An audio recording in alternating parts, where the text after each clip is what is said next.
All right, welcome back to Gun Bunny Customs, and today we're going to be doing part 4 on our series of transforming the Fortnite boat into a G.I. Joe classified water moccasin.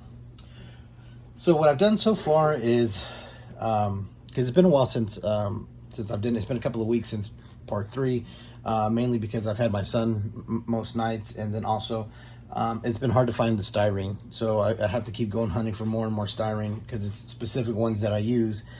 And most shops, either Hobby Lobby or the one hobby shop that's left here, they only get 1 or 2 packs in at a time, so I have to keep going back and stocking up. So that's kind of like, drag this out. But here it is so far, and I've sealed off the back on the side. Yeah. And so basically what it is it's just a shell, right? Just made the shell. That's it. Just measured and cut, and fits right there, right on top. So with this pretty much done, this is probably about 90% done. So I'll have a little bit more detail work I'm gonna put on there. I'm gonna put some handles on the side for the eels to hold on to. I'm gonna also kind of church it up a bit and look a little bit more, I don't know, just add a little bit more detail to it. The turret spins, all right, and so I've created the base. You can see the shape of the base of the turret, and so I'll have armor plating that comes up, and a similar, I'm gonna try to make obviously look similar to the original one. But this bottom part is already screwed back together because I don't need to take it apart anymore. I've done all the modification I've done needed to do on there, so it's all, it's screwed back together. So with the major fabrication of this, being done, and really all we need is to do some detail work and finish the gun mount. So that's what I've been working on, is working on that guy. So then that way, when the eel goes in there, so you can see it'll fit right in there. So it'll fit really well. So everything will scale weld, you know what I mean? It has good clearance from the top of Copperhead's head, and so it's all good. And I made the inside of this go down a little bit, the inside of the turret. So then that way, if I need to raise it up a little bit, to get a little bit more clearance, or to help position it better on the figure, you got a little bit of leeway of being able to raise it and lower it right there. So then the next thing, the next phase is going to be filling in this bottom part. So with this pretty much done, I got to fill in this bottom part here, and then we got to make the fan, right? I just have to do it. It has to be done.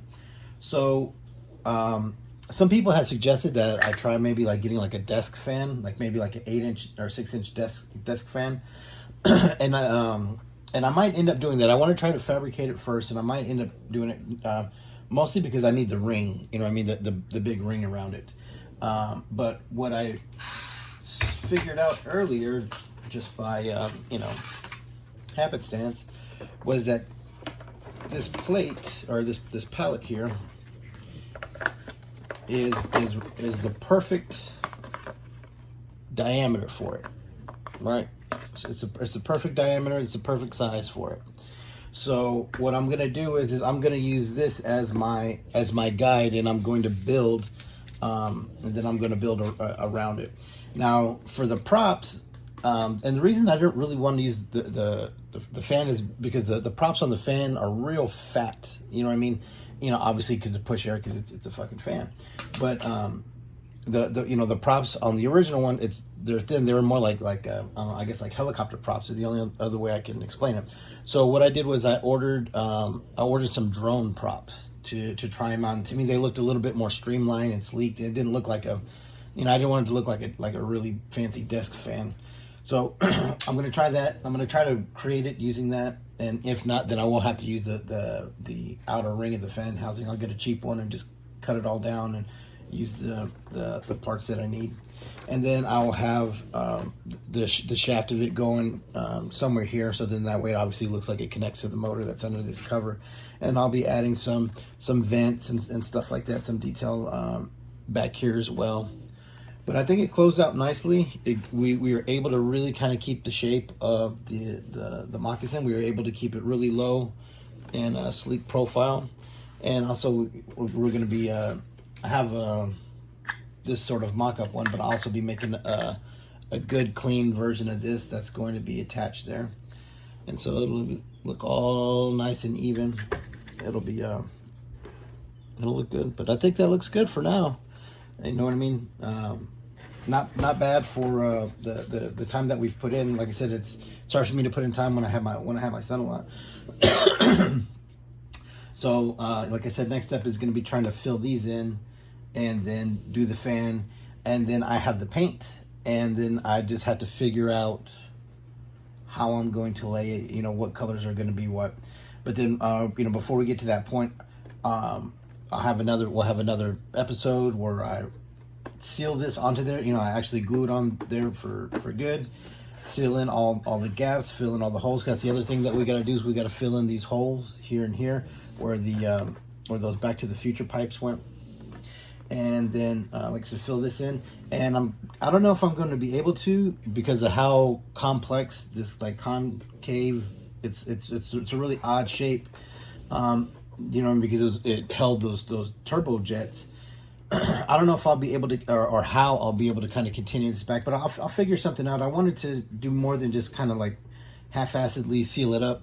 I wanted to, you know, maybe even try to put like a little storage thing there, or you know, maybe like a rack to hold a couple of the spear guns for the eels that are riding on the side.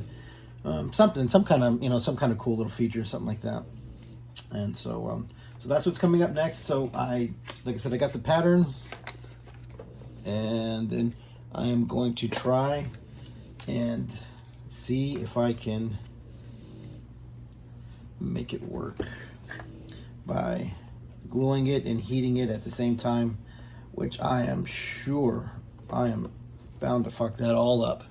So I'm not, and I'm sure it's going to be a long, complicated process. It's going to be like trying to herd cats or fucking push a rope somewhere or something like that.